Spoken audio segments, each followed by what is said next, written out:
right, welcome back, everybody, to another episode of Two Tamers Talk. Jesse here, always joined by my buddy Jeff. Hey guys, how's it going? Great seeing you. Another week, fresh out of locals, not quite as late as before, because we had some domination happen in locals today, but we'll talk about that in a minute.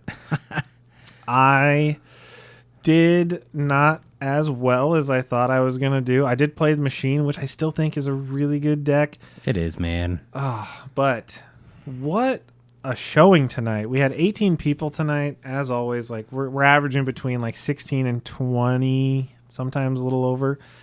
Yeah. And oh man, like we did not see the decks that we thought we were going to see tonight. No, we did not. Oh my God, I thought first week into BT10 we were going to see all the Jessmons. We were going to see all of those decks that you're like, all the Crossheart decks. We're going to see all the updated decks, and you're just like, man, people were just playing locally tonight. It was really cool, but man, like trying to gear a deck towards a format and then getting to your local tournament and just being like, you're playing Diaboromon. I did not plan for that. You're just like, that's what I love about our scene, man. You know, and like talking to my brother who is huge into Magic, and he had experienced that same thing with Magic. For whatever reason, the Portland, Vancouver area, right, is always, I don't want to say off meta, right? Because we have great meta players, outstanding meta players, right? Yeah. But, you know, I think people just enjoy themselves. Maybe they're happy in their lives, not being in bad areas or something, where they can play something more fun. But, you know, it's always a blast. It's like to roll the dice up here in the Northwest or something. Because you played down in California, and you were like meta, super meta down there. Which, you know, there's nothing wrong with that. Again, right? Yeah. That's, you know, I'm not talking bad. But it's like crazy when you go to a shop and you expect 3 decks. The 3 meta decks. And they all counter each other in a little triangle. And then you come out here and like you said, Diaboromon or you know, D-Reaper. D-Reaper's kind of meta, but you're right. Ooh. You're right. Yeah, but they no support, nothing that added to it. It was literally D-Reaper. Like I played against D-Reaper and Diaboromon tonight. Yeah. And my machine was, I mean, it's geared to play against D-Reaper if I get the right pieces, because I can still swing over the mother. You got that metal gray. Yeah, and the DP boost, but I was just like, if I don't draw my pieces, and I didn't. I mean, I won one of the 3 games, but I just could not draw the pieces, and I was just like, I mean, well done. Like, I like it when people show up with those rogue things, because I feel more comfortable showing up with my rogue stuff, too. Yeah, so we love building, you know? That's why hopefully you guys come to the channel is because we build rogue stuff.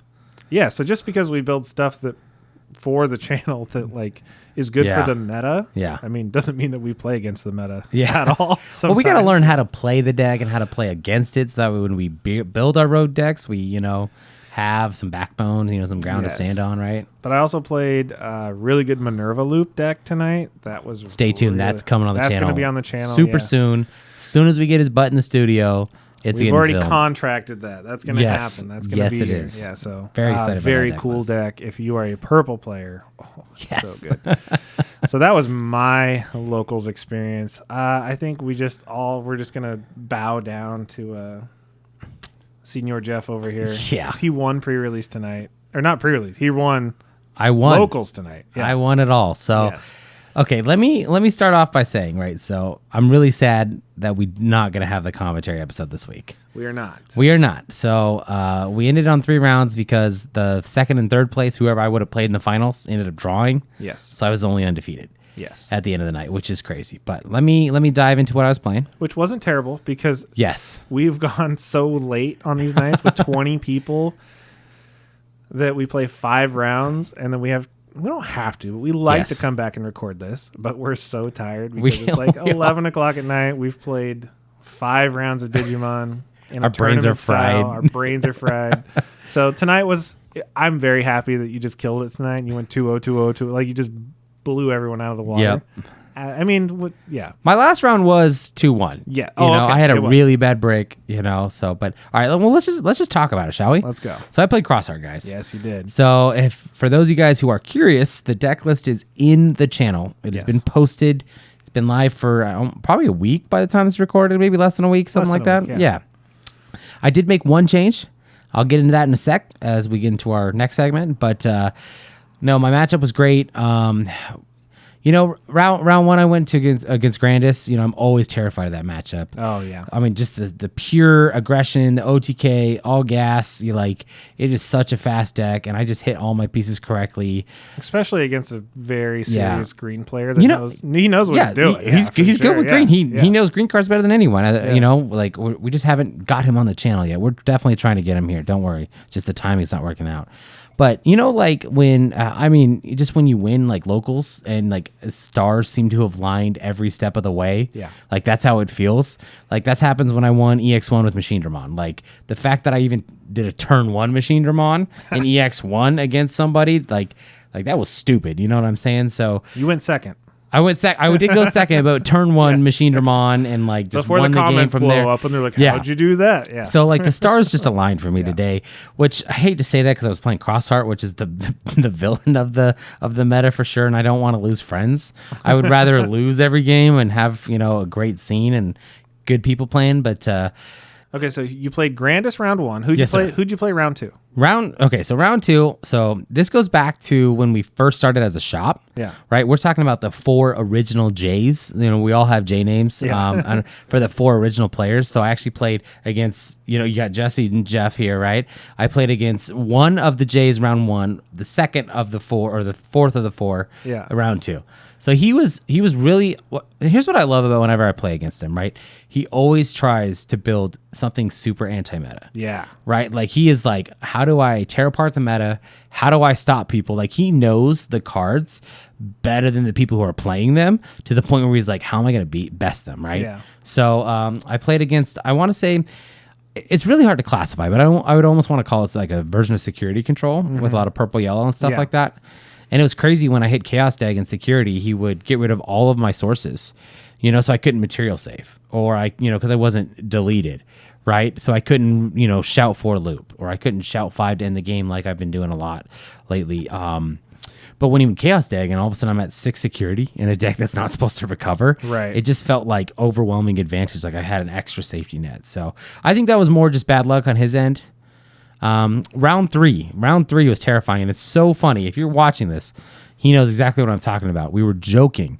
We were like, oh man, we got to film this. This is going to be insane. I went against Imperial Dramon. It was the same Imperial that won in the previous video. Absolutely. So you can go back and watch that finals He's match. A great player. He's got a great deck. Fantastic player. I mean, game 1, I bricked so hard. I thought my entire night was done. I thought my round was done. Yeah. It was horrible. So I bricked really bad. I ended up giving him like 8 on turn 1 or something. And he like completely, that's how bad my hand was in Crossheart. It was horrible. And then he ended up going all the way up to a fighter mode and just dominated. But I was able to totally reel it back in games 2 and 3, take the win. And I was so excited. I was just elated. Like everything went great for me. I feel awful because he bricked pretty bad game 3, but I guess it made up for my game 1. So, and Crossheart just has so much gas. It is insane how your strong toolbox that deck is huge. Yeah, and and I've really made that deck to where like, because you're swinging with all the little dudes, right? And you're so aggressive early on because they just get saved. Yeah. That it really benefits you to like play the cards that I've picked in my deck to where, really supports my strategy, my play style, and it just works well with me. I have a lot of versatility, like if they hit a Tamer out of security, I usually have a Ballista or Darulu in hand to hard play, activate the on play minus 2k or 3k something, have an extra blocker, whatever it is, extra aggression the next turn. Running that full set of the King version of Shout is, yeah. When you say the King version of Shout, we're talking not, yeah, okay. I know what you're talking about. I'm just kidding. No, so it went great, and it was so funny because I won, and I was like, oh my, this is finally my chance. My gameplay is gonna be the commentary of the week, and I was so excited. And then we just had a crazy, interesting matchup between one of my favorite of the undefeated players. Yes, between the last two, Ophanimon Fall Down and Black War Gray. Yep. And this Black War Gray player, like, I don't want to say he's not a traditional Black War Gray player, because his deck is like usually has like interesting takes that I always love when he shares his decks, and we always love talking about it. I love him as a player. He's your Tyranno buddy. Yeah, he's my he's my best Tyranno buddy. Absolutely, him and I riding on Tyrannos to the end. Yeah. But no, it's just like the way he plays that deck. It's like that's not how I'd play it. So it's always crazy to see it because like I'm just like swing, because it's red, like red deck swing, But against the Fanny player, and they went to time, they drew, so I was the last undefeated. And either one of them, I would love to play it in the finals. I would have loved to do that commentary. I mean, I'm gonna be honest. I don't even care if I would have lost. Like, just the fact that I get to play against those guys in the finals to get it recorded for you guys, that would have been amazing. But why don't we just talk about what the matchups would have been? Because I'm, I'm still kind of intrigued by it. Yeah. So, against the Black Wargrave player, like, his deck is so good. I think you would have had a better shot against that. That's so tough because he kills the Tamers, but I feel like I've geared my deck to where I can recover if he does delete Tamers. He's building those tall stacks where he's not necessarily super wide. Yeah. Right, where I can get around with a bunch of my little dudes, even if he has blocker, because I'll just save it, and then it's suspended, and I'll swing with a cross 4, or cross 5, or whatever. So that would have been an interesting matchup for sure. It probably would have depended on how many Taikis and Kihiras I would have gotten. Had I just not seen any of them, like sometimes it happens, maybe it would have been devastating for me because I couldn't use those sources underneath. Yeah. Right? Or the fact that he can kill 2 Tamers at a time if it's, if I am bricking on the Tamers and I need the draw power from the Akaris. But if he gets there. I mean, if he gets there, I think you would have had a better shot against that because the Alfani, it just recovers, it plays bodies. I mean, he had 12 security at one point in the night, that Alfani deck that he plays. And I mean, you for those of you who follow and watch our commentaries and gameplay, he's been on the channel, his Alfani deck. Yep. It's really good. And he's been in the top 2 as well. He's super consistent. Sure. He's a very consistent player. I love it when he shows up. He's very strong, good at what he does, plays well. And I mean, either way, both of them would have been a blast, and I would have had fun losing either one of them. But hopefully, I would have took the one win, right? Yeah, I think it would have been fun to watch. But I mean, when you recover 12 and great night, it is what it is. Great night, and I think I'm happy to maybe retire Crossheart to like a Future Store Championship or something like that. I might play it next week. Dude, it is like, I hate to say it, man. It's more fun than hybrids. I don't want to say, because like hybrids kind of like put a damper on a lot of people, But I'm not going to lie. Like, as a Power Ranger fan. Yes, of course. And a Machine Dramon fan. Like, it is like another way to like... Yes. Alternatively play this game where you're building pieces and you're building a bigger robot with smaller pieces. And I love the alternative play style. I mean, the deck takes practice. Yeah. It does take practice. It takes understanding what your ratios are and why you built it the way you did. Yeah. To be able to play that deck effectively, right? It's not... I don't want to say like Blue Hybrids was brain dead, right? But sometimes it felt that way. Right, because it was just like, I'm going to play a Tommy and nothing you can do can stop it. I'm going to play a Howling, there's nothing you can do. Like, it was just a lot of like, I want to put these cards down and then your turn doesn't matter. Yeah. I'm going to put these cards down and your next turn doesn't matter. And I had a game today where, the guy played a Death X, and I think he had 1 or 0 security left. And I think I was sitting at like 3. And I was in a good spot. I had all the cross 4 pieces, or not all the cross 4 pieces, but I had a cross 4. And I had a level 3 in raising, and I knew if I could have won the next turn, right? So it was one of those things that by, playing Fireball, for example, like I was able to draw additional pieces to make my cross 4 loop even stronger, more consistent, depending on what I hit in security. Yeah. Whereas like I could have just played a body, right? Like that was a tough decision I had to make going against the Death X like that. But being able to just, I literally just played 2 Fireballs, just drew 4 cards into my turn. I mean, if we're talking about Fireballs, I mean, we might as well just go into our cards of the week. Okay, so spoiler alert, my card of the week is Fireball. Yeah. So it was so funny because it was this. Okay, so for those of you who have seen my Crossheart deck profile, I did make one change. I know I talked about it in the video where that Cross 5 might be worth it to go down to 3. And as seeing all the different deck lists been coming out, where a lot of people are playing 3, and then, as I've been testing more and more, because that's what we do on this channel, right? Is we grow. We're always testing. We're always trying new things. Nothing's ever 100% complete. I mean, just like, the journey of life. You're never 100% peaked, right? Unless, you peaked in high school or something, right? But it's a sad time to peak. It's a sad, horrible time to peak. Whatever. Anyways, so you got a lot left on the back end. It was so tough because like the past 2 days I've been like, kicking myself. Like I know I want to take out a Cross 5. What do I want to put in? And I ended up settling on 4 cards that I was deciding. I did 1 of Death X, a 1 of King Shout, a 4th Sunrise Buster, or a fireball. And I just made the decision just this morning before I left for work for the day, because I knew I wasn't going to come back home. I was like, I'm just putting in another fireball, because it's so good to kill the chicories and the solars and the psychmons that stop the reduction of play cost. The draw is really, really effective for when I brick. Like, I played this deck on Friday, the first day of the meta, of the set release, right? And I lost because I couldn't get the Shoutmon with Rush. Had I have gotten that, and my opponent was exceptional. Not saying I would have won the round, right? But it would have felt way better. You know what I'm saying? So I definitely don't want to discredit him. It's a good choke card too. Yeah. So Fireball, super, super effective. That's my card of the week. And since we were talking about my Tyranno buddy, Dolphins, this is for you. You're the one who told me the greatness of Fireball. It is true. He was the first one I saw play it in the shop. Yeah. And I feel like a lot of people, when it came out, like saw how good it was, but like not a lot of people in our locals was really messing with it. But man, he totally just hyped into that Fireball, saw how effective it was, saw how good it was, because like, especially, used to be a Magic player, you would play cards all the time and you just draw cards. Whereas in Digimon, you had Boring Storm and set 1, that blue 1 cost option. Yeah. And like, I think, we had somebody play it in a deck and they were like, why would you just draw 1 card for 1 memory? Right. And now it's like, wait a second, if I play cards to draw cards, that's actually really effective. Yeah. Whereas before you just, Digivolve in your stack, you draw your cards that way, you play your searchers, whatever. So it's having great, like either you're going to do something to benefit your hand or you're going to take out something that stops your deck from doing what it wants to do. Yeah. Absolutely. So again, card of the week is Fireball. If you're playing Crossheart, if you're playing Hero of the Skies, I'm not going to tell you to think all of your life decisions, but I do like Fireball a lot more. Yeah. So I'm done. I'll get off my high horse. Please. Let's hear you talk. Like, I mean, I didn't win tonight, but okay.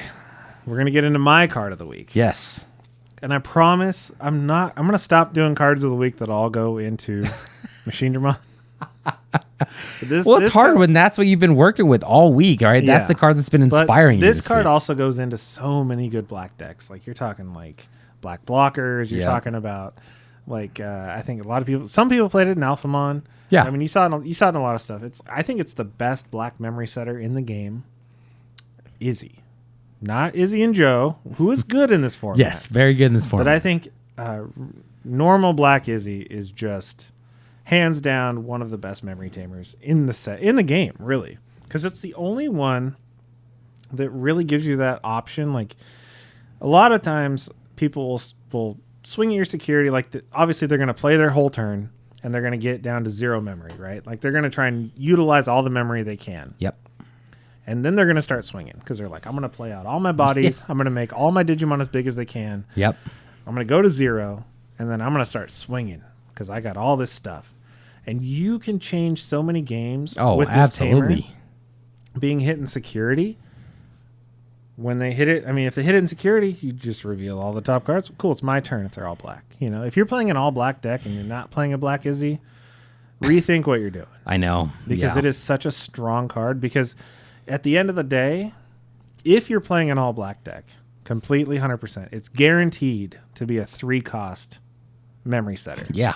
Which, as far as I know, correct me if I'm wrong, it's the only one in the game. Yeah, I mean, seriously, no, there's no correction. You're right. He's the only one. And you get to scout ahead. You get to look at the top 3 cards. I mean, that scout is so invaluable. Like, how many times have you just had a crap hand? Yeah. You play that Izzy, all of a sudden you can put 1 card that was 2 cards deep, right, up at the top to completely change the game for you. Or if you're playing a deck that plays like Analog Youth, you know what you're going to end up milling out. You know what you know what's coming. I think that it's just the most versatile black memory tamer in the game. It really is. And I have a hard time finding room without it. I think it's just far and above the best black tamer in the game. I mean, Black Tie has an honorable mention. Yeah, it's for like good. Blocker decks and decks that play like Mechanorimons and stuff like that.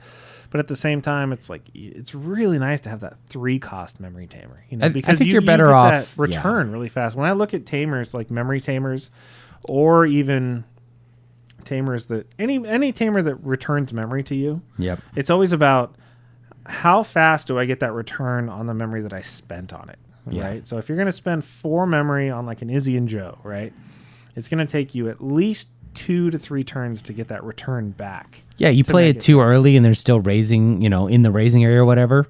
Yeah. Like you're not, it feels bad sometimes to play that Izzy and Joe when, they don't have anything. Yeah. So I think that's my card of the week. I think it goes in almost every. Great choice. I think it goes in every black only. Just deck. start with that. Yeah. Start with that, and if you decide you need to put in Ty, definitely reach out to us and let us help you figure out why you need to still play Izzy. But just kidding. And it got that sick new alt art with Oh all the God, texture it's so on nice. it. Yeah. I find myself going back and forth. I almost want to like change it out every other week. Be like, okay, They're both here's good. the one that's like black and orange. Here's the one that's like black and textured. It's not like that Ty when the box topper came out where it was orange, and you're like, am I playing a black card or a red card? And they give you the tournament pack one. Oh, and then it had no foil. Yeah, and it's like I love the all black. Same thing with the matte. So Bandai, if you're listening, give us foil versions of those. They're not listening. Start listening. Subscribe. Okay. So that's enough about ranting about locals and like card of the week. Yeah. So we have a good topic of the week this week. I know. This is a great topic. I'm really glad you approached me with this. Yeah, it came to me today and I was just like, I think we have to talk about this because it is definitely like people have come to me to talk about it. And being a part of the shop, waywardcitygames.com, we talked about it because we have so many card games releasing at the same time, like new releases, new sets, all that stuff's coming at the beginning of November. Yep. That Digimon specifically, we just got these cards. Yeah. And it's, knock on wood, if you're happy about it or not, I guess. There's no delays thus far for EX3. So we're going to have like a 3-week format for BT10. Yeah. And I wanted to talk to Jeff about this, and I wanted to kind of bring it up and just kind of broadcast it on the channel because I want to get everyone's views on this because I think it affects different demographics and different play styles differently. But it's like, do you like the short format where we have new cards coming in like 3 weeks? Or does it benefit us to kind of marinate in a format for like that 2-month period? Yep. It's like, because we've experienced both, right? Yeah, we really have. We've done everything. Yep. We even sat in BT7 for like almost 3.5 months. It feels like. Yeah. I don't know if that's how long it felt like, right? Felt like a new person on that format in it. Which is why we lost some of our players that have recently come back, right? Because everyone sat in the hybrid format, and so now we're on the other end of it, right? Yeah. So it's like, do people like this short format or not? Because in our experience, I should say, especially with like the last format that went kind of the full 2.5 months, right? Near the end of it, you start to really feel people like come out of the meta. Yeah. Kind of like play decks that they want to play because they either like the IP of the Digimon, they like how they play. Like they're playing Digimon not for the W, essentially. You know what I mean? Like they're playing because they're like, this is my favorite Digimon, or this is the favorite way that I like to play Digimon. Yeah. And with 3 weeks, do we feel like we're going to get that? Yeah. Like, what do you think? Okay, well, what are your thoughts? Great question, right? Great point. So let me start off by saying my answer. I don't like the short format. Okay. So I definitely played Crossheart today for the W, right? Like, being on the channel, we've been very excited to start this content. We started at the beginning of September. Yeah. We're now into our 2nd month, so it's like making deck profiles, testing deck profiles, being able to provide like at the end, like you were talking about, we were at the end of BT9 meta when we made this channel. So we weren't going to post our Alphamon deck list. We weren't going to post all the meta decks that have already been proven, right, at the beginning of the meta that people are no longer interested in playing, right? They're already thinking ahead like, oh, Doru Gray is going to get banned anyways. So stop playing Alpha, start playing this, whatever. So we really had a fun spot to come in, get our feet wet with those little more rogue decks that we like to build. You and I both love building crazy things. Yeah. We're like, what is this one card that we haven't played, and how can we make this do something stupid? Right. Right? Or, like playing, especially since we both love Zoo, playing Zoo decks, figuring out how to play Zoo in different colors, or taking advantage of new vanilla level 5s that we've never played before. I don't like the short format, because I feel like when everyone first starts the set, everybody's trying to figure out what they want to play. Everyone's trying to play the top decks. Everybody's trying to win, and then they kind of shift. And I love that shift of shifting away from Crossheart and starting to play, Bloom Lord because they want to have more fun, or playing, getting away from Blue Flare and starting to play like whatever Genkumon tribal they can build. Not that the Genku is a bad deck. That's not at all what I'm trying to say. No, but it's not. I'm excited. I'm excited to bring back Justimon. But what I'm worried about is I've been so stressed about, I don't want to say stressed because I'm having a blast doing this. But I've been so worried about getting quality content out to you guys where I want to re-update Justimon with the crit harm. I love Justimon in EX, 2. Such a fun deck. And it's like, I'm worried that I'm not going to have the time to test that, build it properly, and just have fun at our locals with everybody with Justimon if I'm stuck, trying to perfect Crossheart, trying to perfect Blue Flare. I don't want, maybe not perfect is not the right word because you're never perfect, right? But like getting as close and consistent as you can. And I think that's kind of the thing is like, we want to represent almost every deck, right? Yeah, absolutely. We want to have time to build like a Justimon deck or a Machine Dramon deck or a Bloom Lord deck or update, a Omnimon Zoo deck if we want to. It's like, but it's like when we only have 3 weeks, you don't have the time. So it's like people, I don't want to say like us, but people that enjoy marinating a little bit in the format and being able to experience and accentuate their older decks with new cards or cards that you think that will go with it. Like, it's fun for us, but it also, I think it's fun for, like, the short format is good for meta players. Like, it's people great that for are meta just players. Like, I want to play They get tired of playing Crossheart after a couple weeks. They move on to the next thing. Yeah, we got D-Brigade next set. 4 Great Dragons, D-Brigade coming out, all that stuff. As a Machine Dramon player, I love it because every set you get like one more piece. You get one more this, you get one more that, like you get one more cool thing. But at the same time, it's like, let's pump the brakes for a minute. Like, let's enjoy this format, especially when Bandai can't even keep up with proper tournament pack support. Like, we're still waiting on TP7s to come out nationwide. Like, there's still, like, so we're not even going to get TP7s until EX3 even, like, drops, essentially. Yeah. And I know EX is supposed to be an extra set, like probably what EX means or supplemental or whatever. I mean, I'm no expert on that.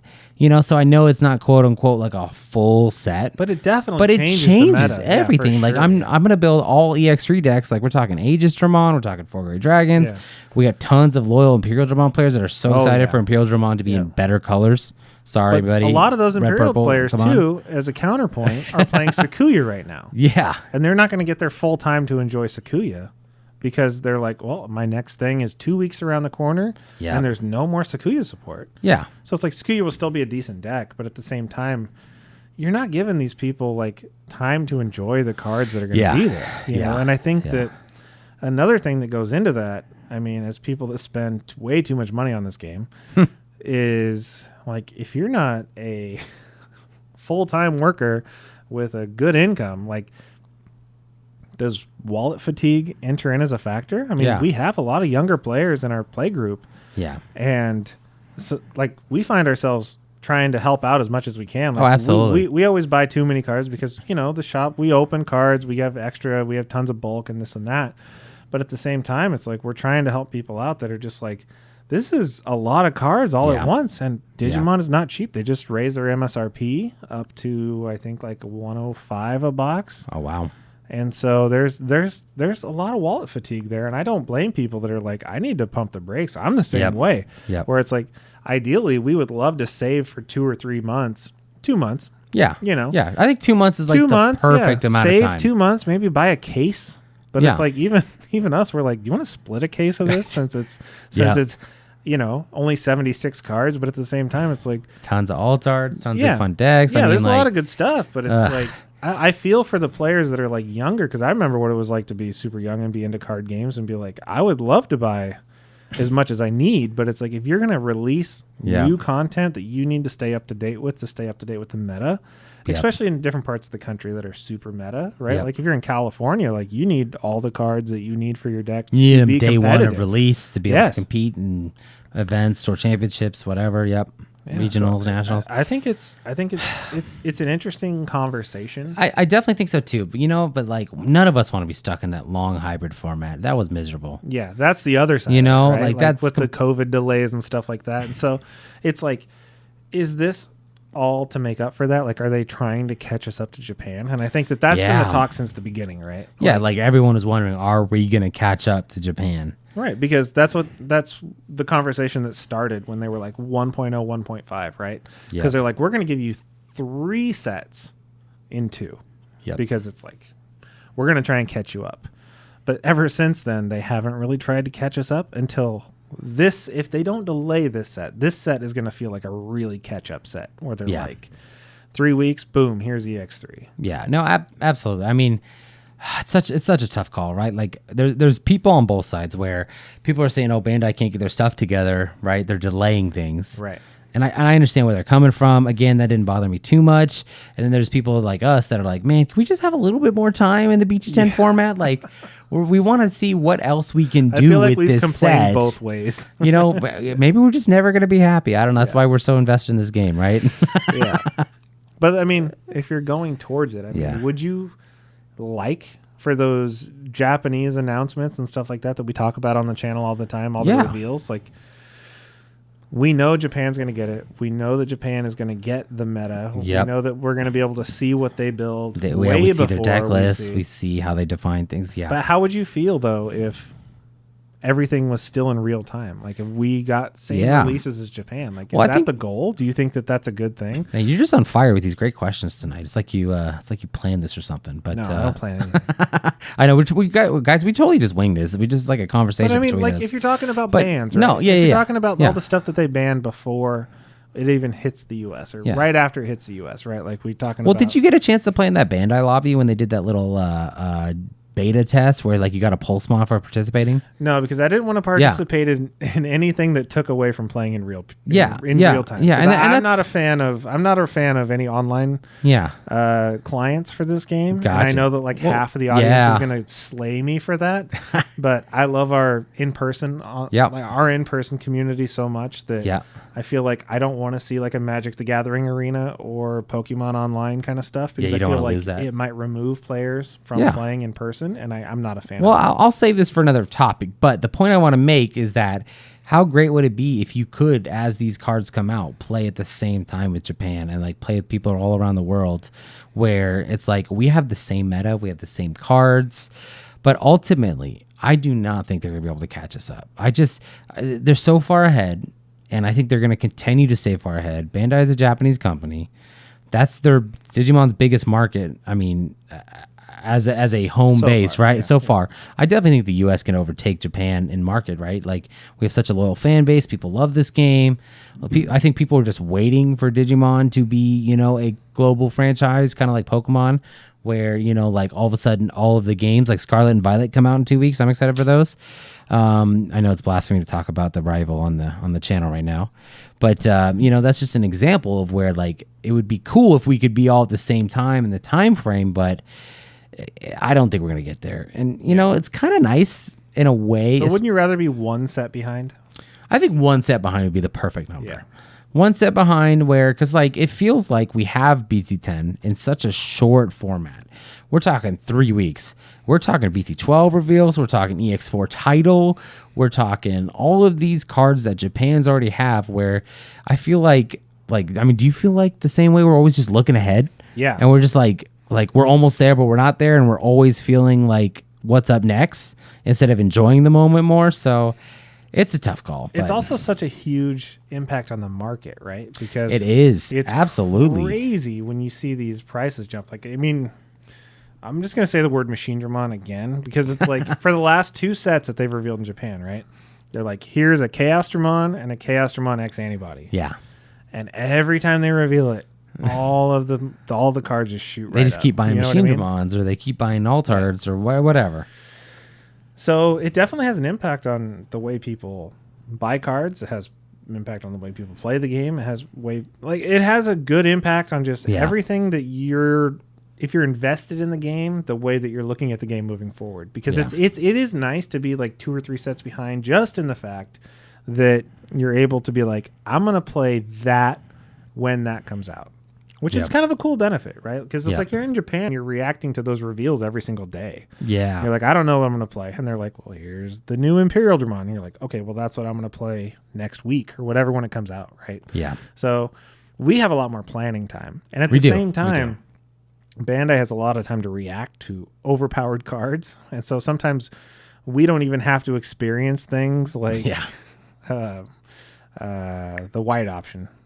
Oh, you're talking about MDF Fusion? Yeah, we didn't have to see the blue hybrids with MDF and Susanamon, which I don't think anyone's mad at. Have you heard anybody complain about not having to do that other than our blue hybrid players from the shop? They're like, no, and even them, they were like, yeah, it was too good. It was too good. You know, they knew it. So it's nice that we have someone to test the waters and kind of poke the bear and see what happens, with these cards. So there are benefits and detriments, I think, to be said for both ways. But I think being one set behind would probably be my ideal. Yeah, but I don't want them to speed us up, and increase shorter, metas or shorter release dates for all the reasons you were talking about. Just to hurry up and get caught up. So yeah, I agree with you. It'd be perfect if we could be one set behind, but we'll just take it what we can. Cool. So yeah, that is just a format overview. I think that there's just so many good things to say on one side, so many bad things to say on the other side. I mean, let us know in the comments down below. Yes, please. What do you think? I mean, it's good for some, bad for others, but at the same time, we get new cards. I mean, you can't complain about that, man. About new shiny cardboard, right? Yeah. So it is what it is. Speaking of shiny cardboard, this is the part of the podcast where we say, I told you so. Okay. This is the part of the podcast where we go back into TCG Player and we're like, I hope you didn't buy that. Yep. So, I mean, we're little over a week, right, into this format. And, man, these prices have just hit the floor. Yeah. For most things. Interesting things kind of hovering around the top, stuff that we wouldn't have. I mean, we kind of predicted some of it. We definitely predicted the ones that hit the bottom. Yeah. So, with the exception of a couple, but we're looking at certain things, and we're looking at the number one value retainer, Sakuyamon. Yeah, wow. I mean, Sakuya players are loyal. I mean, I feel like Yellow always has had the players that alt art their deck their most. We've also had plugins for how many sets now? Yellow players know what they want, and they saw this and they're like, yep, I'm playing her. Well, ever since people played Sakuya back in EX2, yep. They were waiting for this card. They were waiting for the black plugin. They were waiting for this new support, right? So it's no surprise to me that this, and it's a great artwork. I mean, if you see it in person, the texture on it is phenomenal. So no surprise there, other than the fact that it has either, I don't want to say surpassed, because right now we're within a penny, but the Jesmon GX. So I think I'm still blown away by this. Holy cow. I mean, it dropped down to $35. Well, I definitely thought that was going to retain its value. I mean, okay. For the most part, but we talked about it earlier. It only runs a 2 of, right? Yeah. It's not going to be, Death X where every deck's going to run 1 or 2 of, right? But I thought for sure that, because the prices of the Altar Jesmon GX was, going to stay up there, at least be the number one of the set, right? Well, and also based on our polls, right? Because between the two of us, we opened 3 cases, and we didn't open a single one. I don't think we opened a single one. No. Nope. We only saw a couple in the shop altogether. We just didn't. Those just didn't come up. We saw King Shouts all day. Honorable mention. Can we talk about worst card of the format? That's a dishonorable mention. I mean, the Alt-Art Secret Rare is $11 I love right now. The artwork. And I really wanted to make King Shout work. I really wanted to try it. I hate the card in the deck. Yeah. I'm not a fan of it. At best, it's a 3 cost with Rush if you have the right combo. Which is great. That's the strength of the card. But that's bad that it's I'm not going to spend $20 on an alt art. At the time, it was $40 when the set was first coming out. Yeah. Just to have a 3 cost Rush. Ugh. Yeah. I mean, and we called some of these early. We're looking at Omnimon. It's down to $14. Yeah, remember when that was at $40? There's no way. Yeah. That's just somebody who's just collecting. No, I don't think anyone actually plays that one. Well, and this really goes to the fact that if you spend the time to research decks and research what are people playing, so going back to our other topic, what did people play in Japan? Yeah, you can really have kind of a gauge that Beelzemon. We talked about this. do people play it in Beelzemon? Like, the artwork's great, so it's going to have that initial high price, right? And it has an inheritable, so you're like, people might play this. But then you talk to Beelzemon players, and they're like, I'm not playing that card. Yeah. I don't have room for it. It's not that good. It's only not. good for Blast Mode. And until you give me another Blast Mode. And nobody's maybe playing it'll jump. Shoutmon with Beelzemon either. No. Which is, you could argue with that's more geared towards it's the Shout X5B. Yeah. Like no one's playing that or the other X4. Yeah. Yeah. It's fun to watch. Like, it's fun to predict these just based on the Japanese stuff. So, I mean, it is beneficial to pay attention, Yeah. you know, just from a financial standpoint to the Japanese format, because it's like if you pull a Sakuyamon or something on early on, like, those are good ones to hold on to until the format kind of regulates itself and kind of dies down. Not a lot of huge hitters in this set. No, I wonder if this set is also suffering from the short meta too. Like, if this is a reflection that people don't want to spend the money on alt arts when EX3 is coming out. Yeah. You know, like, I know I just bought a playset of the BT10 alt art Gomamon, the on play draw 2 from Sources, because of Aegistramon. Like, you know, I'm getting excited towards that. I'm starting to pick up and budgeting towards my EX3 stuff. Yeah. You know, but it's just kind of funny how this set goes. I think there's like clearly defined decks that are winning. Like, I know, like, if you're going to want to win your store championship, you're going to play Crossheart or something to counter that. Yes. Or you're going to play, like, you know, Black War Gray, which is all older stuff anyways. Yes. So you're Nothing not, in this set helps. yeah, so you're not really looking for a lot of these cards unless you're very specifically trying to build one of these new decks. This was also another set that we talked about early on that's going to be over-purchased and over-opened because people are looking for that Ghost Alphamon. Yeah. Which leads us into my next gripe as a collector. And I know that everyone I know is disappointed in this because if you're, I mean, and you know this too, if you're a collector, right? The cuts on these Alphamon, the Ghost Alphas, terrible. Yep. It is almost impossible to find a Ghost Alpha that was cut anywhere close to cleanly. There's just no excuse for this. No, Bandai really... I mean, it's not even like... I mean, for those of you who have watched previous episodes of me, I'm always quick to defend Bandai or give them the benefit of the doubt. You know, let them know, like you know, that I got their back and I understand where they're coming from.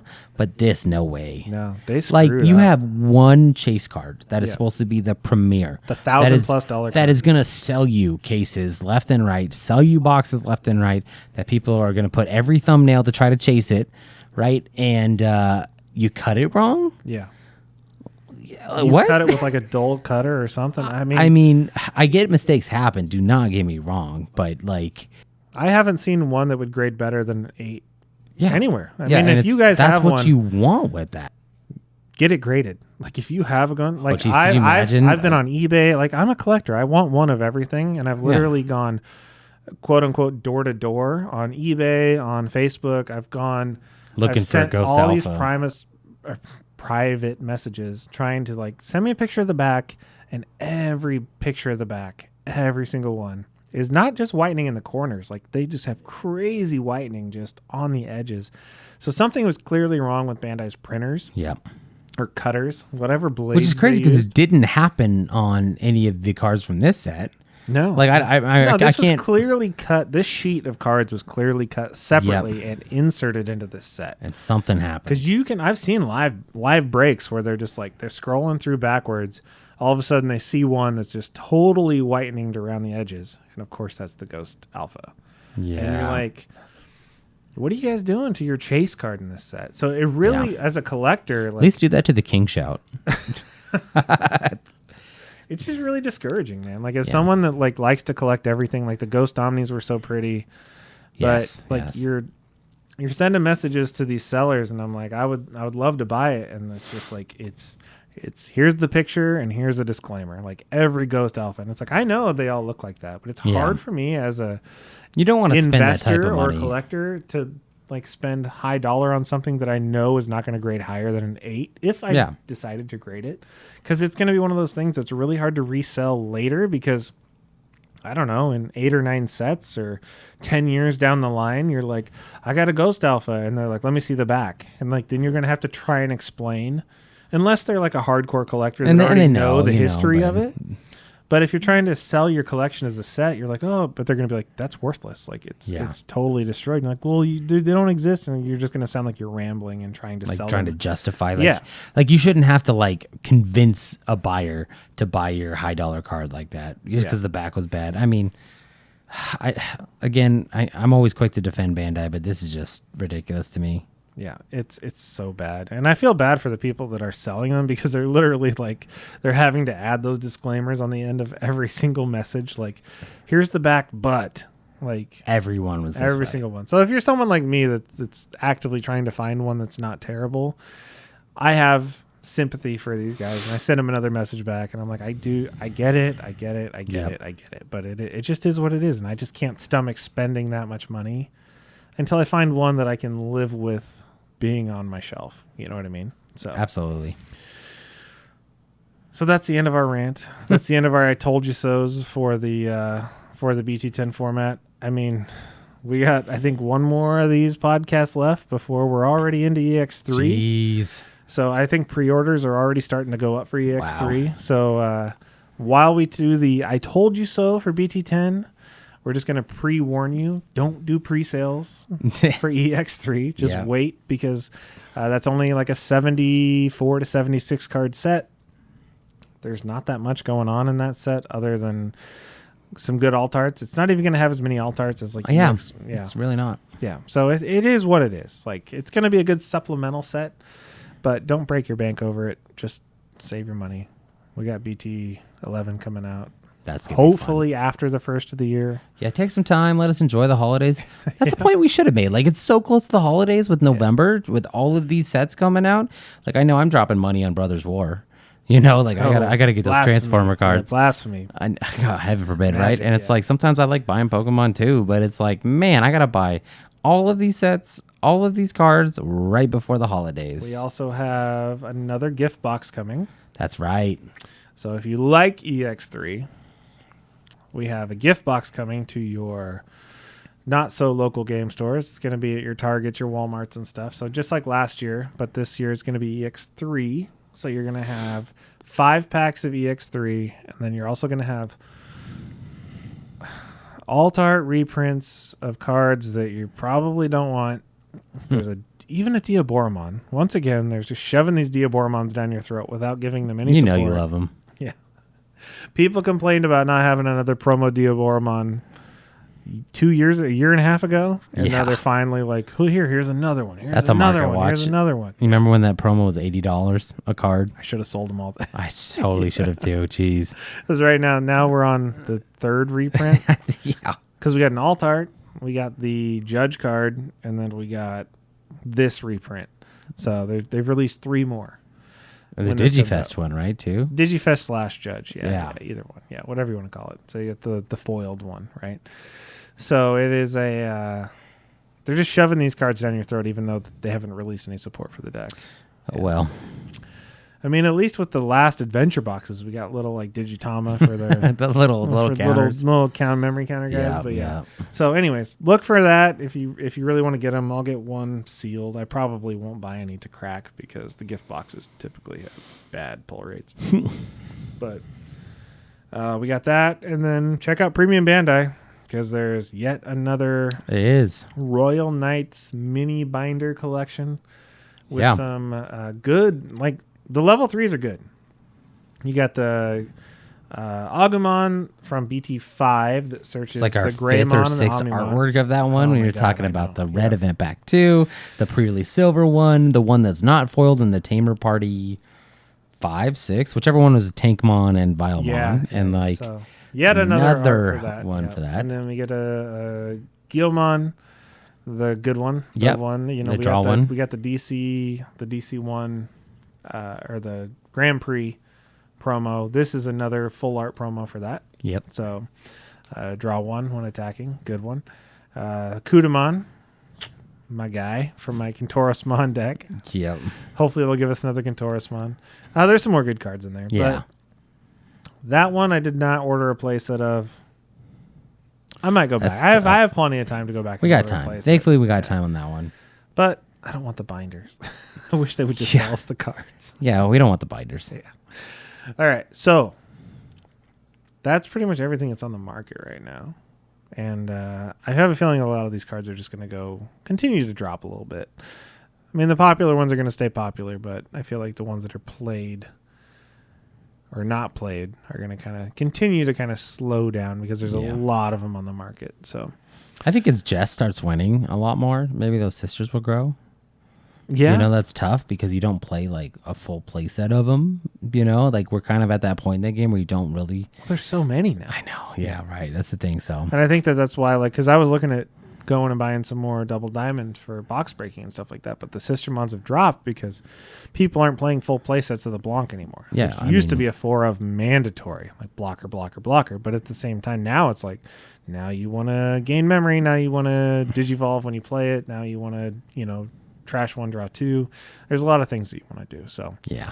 Speaking of that, so I know you're working on Bagra Army. Yes. So I think by the time this is posted, it'll be just posted. Correct me if I'm wrong. I don't know our recording schedule or the release schedule off the top of my head. I'm working on Bagra's Army. Keep me here tonight. Yes, yes. So Bagra's Army, I've been working on that. We're talking about other things I'm working on too. Mm-hmm. I got to bring back Justimon. I want to see it. I had so much fun at Justimon. That's one we did not post last format. We did. So and I actually won with EX2 at a locals with the Justimon. Yes. So I'm very excited to put in Crit Arm. I'm very excited about messing with a separate Justimon deck with the Justice Kick. Secrets. Hopefully we have time in this format that's pretty short to have fun decks like this posted here soon. I just started peeking Gamamon too. Ooh, that one I want to see in action. That is a fan favorite deck of mine, and the deck was just bad the way I've been having it built. So I've been trying to elevate it. I feel like that's like a most requested at the shop. Yeah. A lot of people are asking about that. A lot of Gamamon fans, and rightfully so. I feel like ever since we got those promos from the tournament packs, everyone was like, I'm going to build Gamma, I'm going to build Jelly. Like, eventually they're going to be good. Right? Yeah. It's always like, they just get better. Yeah. But they haven't really entered the meta yet. So absolutely. Let's see if we can get them there. What about you, man? What are you working on? I am doing some hardcore changes. Like, we talked for a long time about some machine changes. I mean, I didn't play any meta decks tonight, so it was a weird. You almost can't judge it. It was a weird night, but at the same time, like I'm open for change. Like I am not like I don't go closed minded as far as like you can only do this, you can only do that. I'm only going to play this deck this way. Like I want to try everything. Yeah. So I think that we're going to do a lot of testing within the next few days. And I might have a second machine list ready for players that want to try something different. And not because I think my last list was bad. No, it's a good list. But it was geared just towards this meta. And I played against 3 decks that were not necessarily this meta today. And I had a rough time just dealing with a lot of play cost reduction, I think was a big one. So it's how can I combat the play cost reduction, not just of Death X, but I mean, I played against D Reaper. I've played against Beelstar before. I think that there are a lot. I mean, Beelstar went second last week, first or something. Yeah. Beelstar is still a force to be reckoned with. So I think that I need to adapt and change some things on the machine, and then also Genku. I think I'm going to mess with my Genku a little bit more. I want to have that really fine-tuned and kind of drilled in before we post the deck list, but I'm pretty happy with it overall. Yeah, because that's what we try to do here at the channel. We're so excited to build these decks, but like we were talking about with the short meta, you know, I know we keep bringing this up, but we got to test these decks. Yeah. We don't want to just put together something real quick and say, all right, let's film this. Yeah. No. We test them. We like to test them. We like to try them out because there's just so many changes that you don't see until you actually start playing. There's so many things to play against. I mean,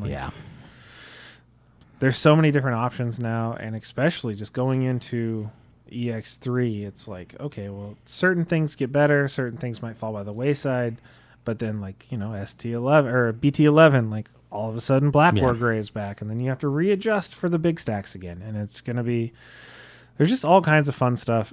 Yeah. It's an ever-evolving game, and we're here for it. We're here for you.